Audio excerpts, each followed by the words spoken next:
I talk most about Ayurveda because it's about coming into balance in life. Ayu means life and Veda means knowing.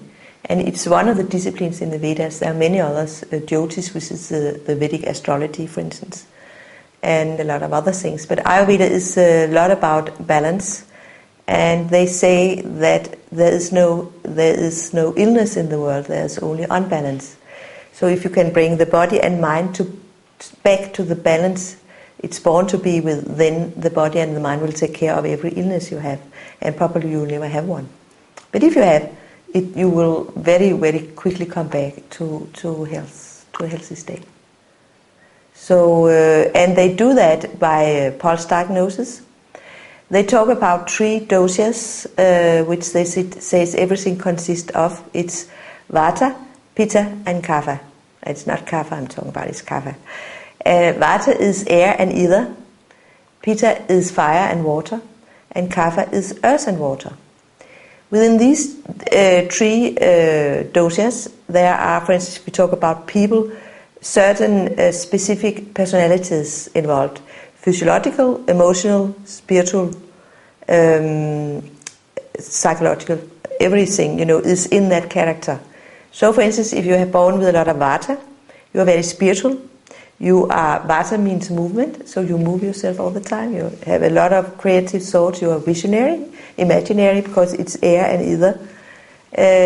So you probably are interested to be an artist or a spiritual leader or something, a spiritual person, a writer, whatever.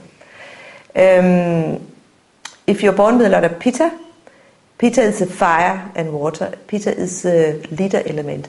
So you have a lot of temper, of course, just like the fire.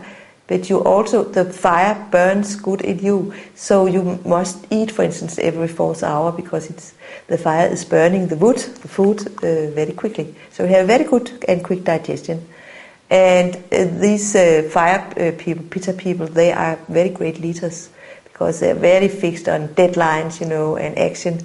And they can be irritated, of course, if they don't get what they want. And they're also normally very materialistic. They want house and cars and everything what is good in life for them. And then you have the Kapha quality, and it's a stable quality. It's earth and water, and the people there, they are very slow.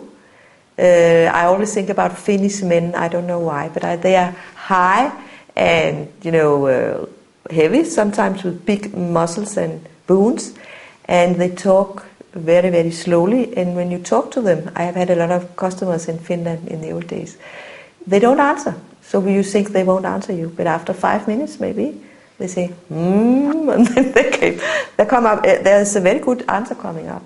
But that's the Kapha. They are very, very strong.